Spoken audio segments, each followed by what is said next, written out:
Christian لوگوں کے عالم کو، فادر کو بھی دعوت دی تھی. اسی جلسے کے اندر مجھے بھی دعوت دی گئی تھی. ان کا موضوع تھا کہ آپ اپنے مذہب کی سچائی کے بارے میں بولیے. میرا موضوع تھا کہ آپ اپنے اسلام یعنی کہ مذہب کی سچائی کے بارے میں بولیے. بڑا اچھا موقع تھا، بڑی خوشی کا موقع تھا کہ آج آمنے سامنے کچھ بات ہوگی. یا تو وہ مجھے سمجھا لے جائیں گے یا میں ان کو سمجھا لے جاؤں گا. آج کے جلسے کے اندر کرسچن بھی آئیں گے، مسلمان بھی آئیں گے، ہندو تو آتے ہی آتے ہیں ماشاءاللہ. پتا نہیں سچائی کیا ہے، خبر آئی کہ وہ بیمار ہو گئے. تمام کرسچن آئے، میری تقریر ہوئی. تقریر کے بعد شروع ہوا. لوگوں نے کہا کہ آپ کی ٹرین برہم پتر میل ہے، صبح صبح وہاں سے جاتی ہے. انہوں نے کہا اگر ٹرین لیٹ ہو تو آپ ملاقات کرنے کے لیے ہمارے ساتھ چلیے گا. میں نے کہا ٹھیک. اللہ کا کرنا ایسا ہوا کہ ٹرین لیٹ تھی. ہم لوگ اسٹیشن گئے اور اسٹیشن پہ معلوم ہوا کہ ٹرین ابھی مالدہ ہی نہیں آئی، ابھی مالدہ سے ہی نہیں کھلی. ہم لوگ ملاقات کرنے کے لیے فادر کے پاس پہنچے، فادر کے حال چال کو معلوم کیا. فادر نے ہم لوگوں کو ناشتہ کرایا، اچھی طریقے سے بیٹھے. فادر نے اسلام کے بارے میں، کانفرنس کے بارے میں، پروگرام کے بارے میں تمام کی تمام باتوں کو جان لیا. جاننے کے بعد میں فادر نے ہم لوگوں کو یہ بات بتائی. ہم رات کو پہنچ نہیں سکے. میں نے پوچھا، معلوم ہوا تھا کہ آپ کی طبیعت خراب تھی. بولے نہیں، میری طبیعت خراب نہیں تھی. وہ بولے چرچ کے اندر میں بیمار نہیں تھا، مجھے جانا نہیں تھا. میں نے کہا کیوں فادر، کیوں؟ آپ کو آنا چاہیے تھا. ایسے پروگرام بہت کم ہوتے ہیں. ہندو اور کرسچن مسلم سارے کے سارے لوگ وہاں پر موجود تھے. کتنا اچھا لگتا کہ آپ اپنے مذہب کے بارے میں بتاتے، ہم اپنے مذہب کے بارے میں بتاتے. فادر نے جواب دیا، میں اپنے مذہب کے بارے میں کیا بتاتا کہ میرا مذہب خود آپ کے مذہب اسلام کے بارے میں بتاتا ہے. میں اپنے بائبل کے بارے میں کیا بتاتا؟ میرا بائبل تو خود قرآن کے بارے میں بتاتا ہے. میں اپنے مذہب کے بارے میں کیا بتاتا؟ میرا مذہب تو خود عیسیٰ کو نبی بتاتا ہے. میں اپنے مذہب کے بارے میں کیا بتاتا؟ میرا مذہب تو خود مریم کے بارے میں بتاتا ہے. میں نے کہا تو یہی آ کر بتاتے، میں نے کہا تو یہی آ کر بتاتے. فادر نے جواب دیا، اگر ہم یہی بتاتے، ہمارے پیٹ کا سوال تھا، ہم دراصل آ نہیں سکتے تھے، ہمارے لیے اوپر سے آرڈر نہیں تھے. انہوں نے جواب دیا کہ سچا مذہب تو اسلام ہے، اچھی کتاب تو اسلام ہے. اس لیے میرے پیارے بھائیوں، میرے پیارے بزرگوں، ہم آپ لوگوں سے صرف اتنا کہنا چاہتے ہیں، آپ لوگوں کو صرف اور صرف اتنا بتانا چاہتے ہیں. میرے پیارے بھائیوں، میرے پیارے کلمہ پڑھنے والوں، میرے پیارے ساتھیوں، سب سے پہلے ہم کلمہ پڑھنے والوں کو داعی بننا پڑے گا. آج دنیا جانا کرتی ہے اسلام سب سے اچھا مذہب ہے. دنیا کو پتا ہے کہ قرآن سب سے اچھی کتاب ہے. ساری دنیا کو پتا ہے، ساری دنیا کو معلوم ہے کہ محمد رسول اللہ سب کے لیے ہے. لہذا میرے پیارے بھائیوں، محمد سب کے لیے ہے. آواز لگانے کے لیے سبزی والے کی طرح، آواز لگانے والے، آواز لگانے کے لیے کپڑے والے کی طرح، یہ آواز لگانے کے لیے آئس کریم والے کی طرح، یہ آواز لگانے کے لیے آلو کی ٹکی والے ٹھیلے کی طرح ہمیں اور آپ کو آواز لگانا پڑے گی. ہمیں اور آپ کو نکلنا پڑے گا، ہمیں اور آپ کو اٹھنا پڑے گا، ہمیں اور آپ کو گھومنا پڑے گا اور ساری دنیا کو بتانا پڑے گا کہ نبی کی تعلیم ہی سب سے بہتر ہے. ساری دنیا کو بتانا پڑے گا ان الدین عند اللہ الاسلام. اللہ کے نزدیک اگر سب سے پیارا بہتر اگر کوئی دین ہے تو وہ اسلام ہے. اسلام سے سلامتی والا مذہب ہے. اسلام دہشت گردی کی تعلیم نہیں دیتا ہے. اسلام تو سلامتی پہنچایا کرتا ہے. اسلام تو لوگوں کو اچھائیاں بتایا کرتا ہے. ہمیں اور آپ کو مستعد ہونا پڑے گا, ہمیں اور آپ کو کھڑا ہونا پڑے گا, ہمیں اور آپ کو اس راستے کے اندر نکل کر لوگوں کو بتانا پڑے گا. میرے پیارے ساتھیوں, آج سے اطلاع کرنا چاہتے ہیں کہ آج ہماری اور آپ کی شکل خراب ہو گئی ہے, ہمارے اور آپ کی شکل کے اوپر دھول مٹی آ گئی ہے, ہمارے اور آپ کے دلوں کے اوپر گندگی آ کر چھا گئی ہے. میرے پیارے ساتھیوں, معاشرہ بہت زیادہ خراب ہو چکا ہے. او کلمے کے پڑھنے والوں, او میرے پیارے بھائیوں, میرے پیارے بزرگوں, او مدرسہ محمدیہ دارالعلوم چوڑا پرواہ بیا ہاتھ ہماری فیلڈ ضلع ارریہ کے اندر بیٹھے ہوئے میرے پیارے ہزاروں کی تعداد میں میرے پیارے دینی بھائیوں, ہم آپ لوگوں سے کہہ کر جانا چاہتے ہیں, ہم آپ لوگوں کو یہ بات کہہ کر جانا چاہتے ہیں, اگر آپ اسلام سے پیار کرتے ہو, اگر آپ کے دلوں کے اندر قرآن سے محبت ہے, اگر آپ صحابہ سے ذرے کے برابر بھی محبت کرتے ہو, اگر آپ کو قرآن کی اور قرآن سے کسے پیار ہے, تو ہم کہنا چاہتے ہیں اے کندر کے بڑھنے والے, میں تمہارے سامنے آج ایک آیت کریمہ رکھتا ہوں, میں تمہارے سامنے آج ایک آیت کریمہ رکھتا ہوں. اگر تمہارے دلوں کے اندر محبت ہو تو تم اس آیت کریمہ کو اپنے دل سے لگا لینا, اپنے دل سے لگا لینا. دنیا میں کوئی ہمیشہ نہ رہے گا, ایک دن اس کے پاس موت آئے گی, ایک دن اللہ کے سامنے بھی کھڑا ہونا ہوگا, ایک دن ایک ایک چیز کا جواب بھی دینا ہوگا. علماء کرام بیٹھے ہیں یہاں پر, حافظوں کی تعداد بھی بہت بڑی ہے. میرے پیارے ساتھیوں, اللہ کی آیت کے اوپر غور تو کرو, اپنے دلوں کے اوپر ہاتھ رکھ کے ذرا سوچو, کیا اس آیت کریمہ کے اوپر ہمارا اور آپ کا عمل ہے؟ بولو, بتاؤ آیت کریمہ, بولیے, بولو آیت کریمہ. بخار کو ناپنے کے لیے ڈاکٹر تھرمامیٹر یوز کرتا ہے. فیور, بخار, باڈی کے ٹیمپریچر کو ناپنے کے لیے ڈاکٹر تھرمامیٹر یوز کرتا ہے.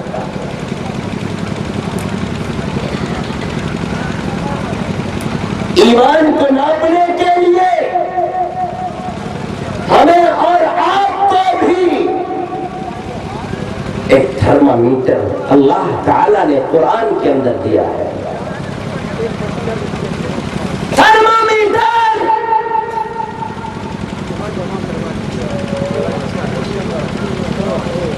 اے نبی کے کلمے کے پڑھنے والوں, اے صحابہ سے محبت کرنے والوں, قرآن کو پھاڑا جا رہا ہے, تم سو رہے ہو. آج قرآن کے اوپر پیشاب کیا جا رہا ہے اور تمہیں پرواہ نہیں. آج نبی کی سیرت کو پیروں سے روند رہے ہیں, حتیٰ کہ مسلمان روند رہا ہے, تمہیں پرواہ نہیں.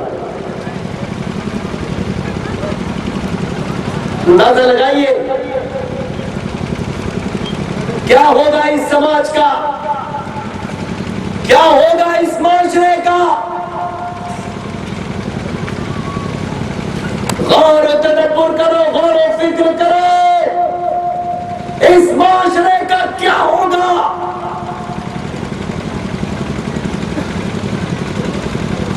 قرآن مقدس میں اللہ رب العزت نے ارشاد فرمایا, سورہ بقرہ آیت نمبر 208, یا ایھا الذین آمنوا ادخلوا فی السلم کافہ.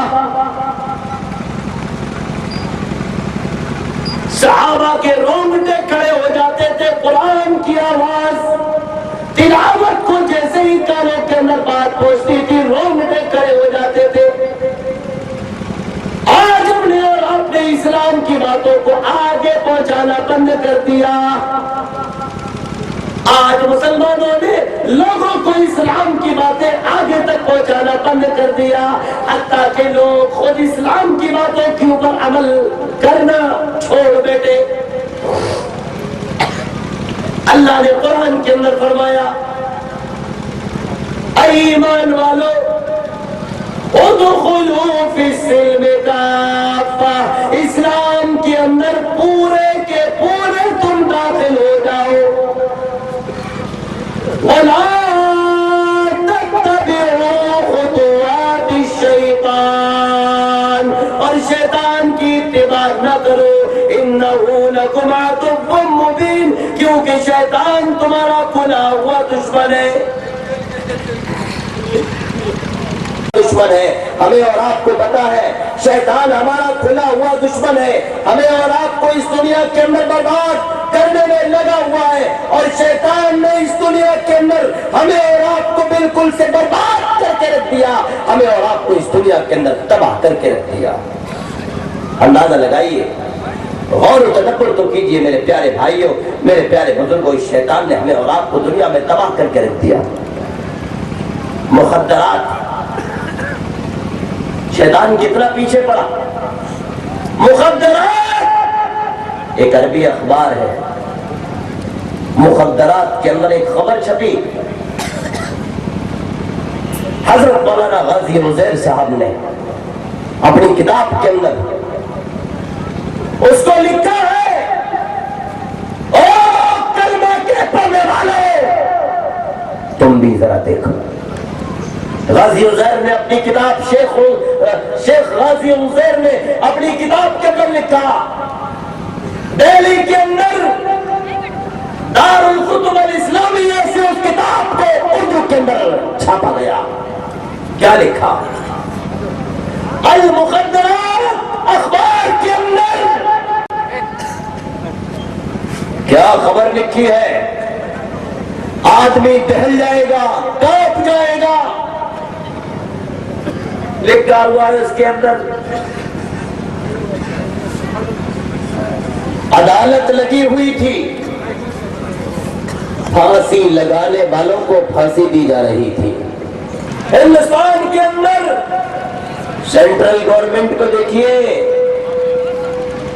دعویٰ کرتے ہیں کہ ہم لوگ دیش کو اچھا چلا رہے ہیں، دعویٰ کرتے ہیں کہ ہم لوگ مہنگائی کو گھٹا رہے ہیں، دعویٰ کرتے ہیں کہ ہم لوگ پیٹرول کی قیمتوں کو گھٹائیں گے، دعویٰ کرتے ہیں کہ ہم لوگ گیس کی قیمت کو گھٹائیں گے، دعویٰ کرتے ہیں کہ ہم لوگ سب کچھ کم کریں گے، لیکن پھر بھی دیکھ لیجیے آپ، کلکتہ کے اندر زناکاری کے اڈے اسی گورنمنٹ نے اپنی طاقت کے اوپر کھلوائے ہیں، جہاں سے لاکھوں لوگوں کو ایڈس ہو رہا ہے۔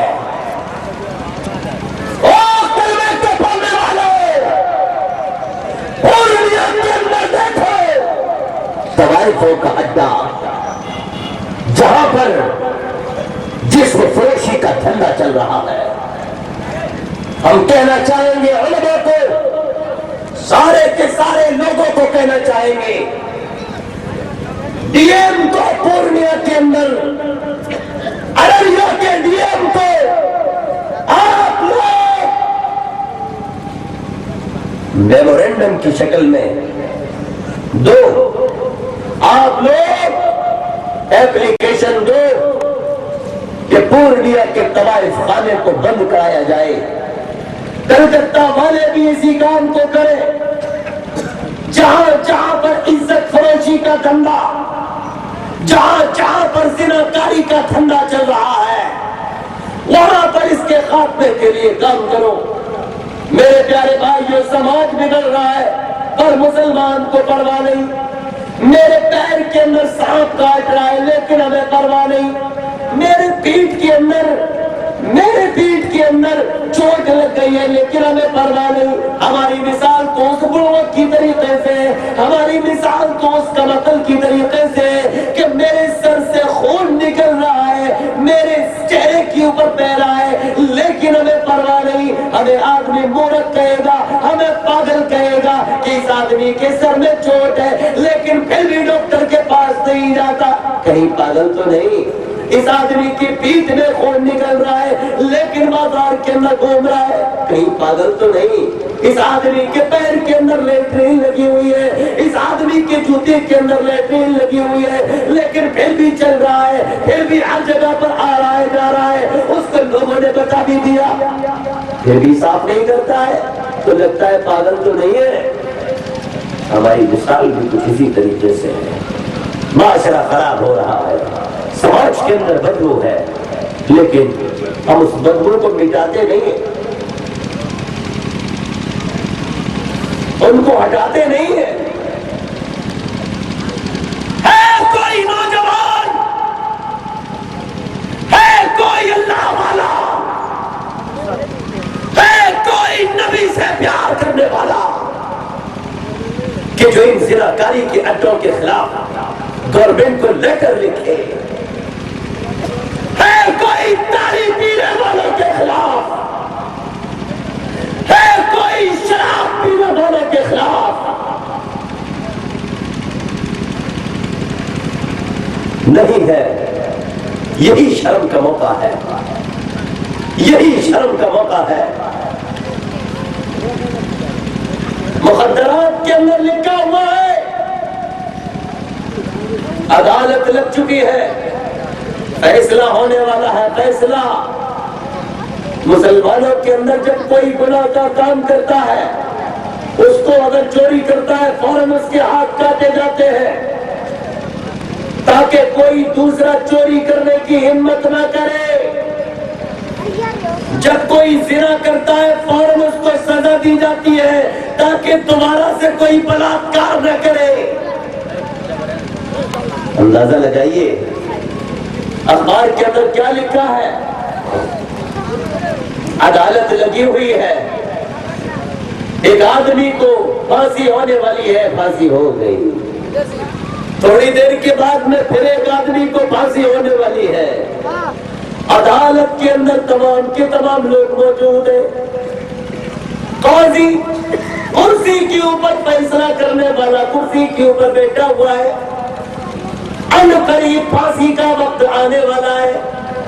دوڑی دوڑی اچانک میرے پیارے بھائیوں، اچانک دوڑی دوڑی ایک عورت آئی، اور وہ عورت آنے کے بعد میں اسی عدالت کے اندر کیا کہتی ہے؟ اسی عدالت کے اندر آ کر وہ عورت کہنے لگ کہتی ہے